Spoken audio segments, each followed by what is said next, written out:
Bugün sizlerle beraber 21.999 TL'ye hem yayın yapıp hem de oyun videosu çekebileceğiniz harika bir sistemle karşınızdayım.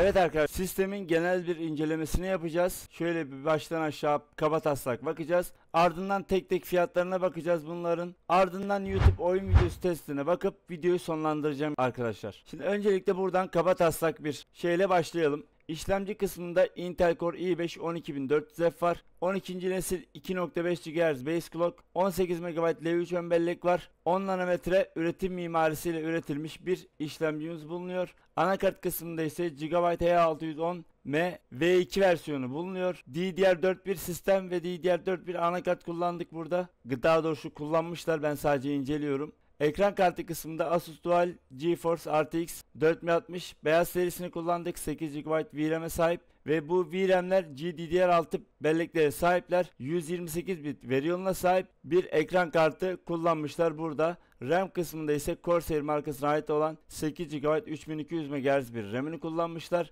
SSD kısmında Crucial'ın 1 TB M.2 SSD'sini kullanmışlar. Soğutma kısmında ise 120 milimetrelik bir hava soğutucu kullanmışlar ve burada kasa kısmında en beğendiğim kasayı kullanmışlar. Thermaltake'in S200TG isimli kasasını kullanarak kasayı hazır sistemi oluşturmuşlar. Şimdi burada bundan sonraki kısım tek tek fiyatları inceleme kısmı. Burada Intel Core i5 12400F kullanmışlar. Dediğim gibi 3699 TL'lik bir fiyatı var burada. Fiyat analizine vesaire buradan bakabilirsiniz. Burada herhangi bir önereceğim bir şey yok. Yani 12400F en fazla hani 13400F yapabilirsiniz. 13400F'i de önerir miyim? Öneririm. Yani paranız varsa alabilirsiniz. Onun dışında gerçekten AMD kullanıcıları bilir. Yani az çok bilgisayarlarla uğraşanlar bilir. AMD tarafında B450M S2H milli anakartımız neyse, Intel tarafında da H610 S2H odur. Daha doğrusu H610MH V2 odur. 1999 TL'lik bir fiyatı var. Şu an son 6 ayın en ucuz fiyatıymış arkadaşlar. Kaçırmayın derim.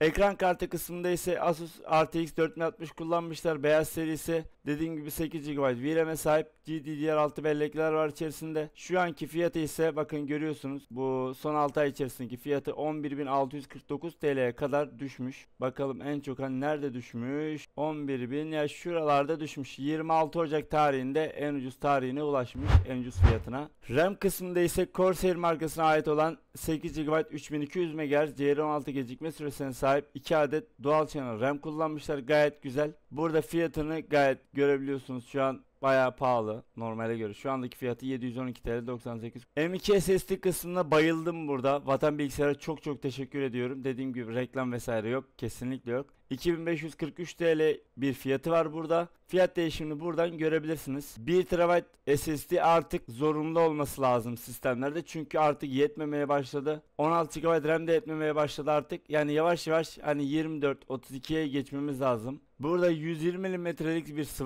hava soğutma kullanmışlar. Gayet güzel, Zigmatek markasına ait olan 249 TL değerinde bir hava soğutucu kullanmışlar. Kasa kısmında dediğim gibi kasayı çok beğendim. 3450 TL'ye Thermaltake'in S200TG isimli kasasını kullanmışlar. Bunları hepsini topladığınız zaman 26.699 TL yapıyor. 21.999 TL'de hazır sistemin fiyatı eksi 21.999 dedik mi 4700 TL'lik bir karımız çıkıyor burada. Gerçekten çok güzel bir kar sistemi, kar oranı, bunu kaçırmayın derim. Şimdi FPS testlerine bakacağız arkadaşlar. Burada Fortnite low ayarlarda bakın ortalama, şunu ben ayarlardan 1080p yaptım zaten. Ortalama 250 FPS. Epic ayarlarda ortalama 120 FPS alıyor. Burada performans modda bakın görüyorsunuz 270 FPS'leri zorluyor ki gerçekten güzel. Burada size ya bizlere referans olabilecek oyunlara daha çok bakıyorum arkadaşlar. Ortalama 230 FPS alıyor. Warzone 3'te bakalım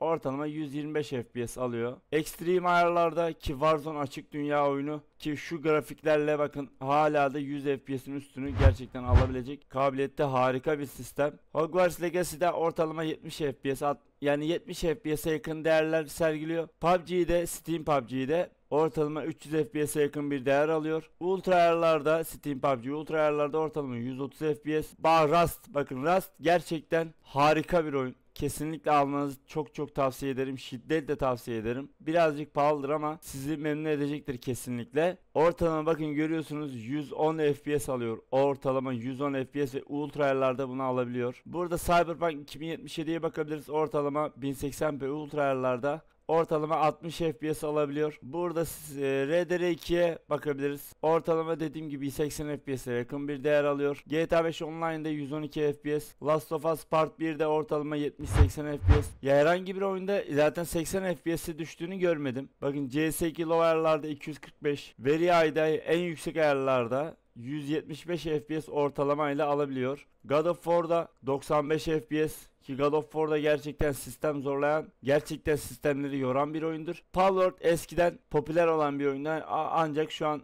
anlık oyuncu sayısı şu anda bayağı bir az. Ortalama o da 80 FPS alıyor. The Finals'da ortalama 170 FPS. The Finals Epic ayarlarda ortalama 120 FPS ki şu bakın görüyorsunuz grafiklerin zorluğunu. Ve Sons of the Forest'ta da ortalama bakalım kaç FPS alıyor oyuna girdikten sonra. Ortalama 100 FPS alıyor arkadaşlar. Dediğim gibi ben kasayı tanıtmıyorum. Sadece inceliyorum çıkan kasaları. Yorumlar kısmına görüş ve önerilerinizi yazmayı unutmayın. Sizleri çok seviyorum. Videoyu da beğenirseniz bir de kanala abone olursanız çok sevinirim. Kendinize çok iyi bakın. Allah'a emanet. Görüşürüz. Bay bay.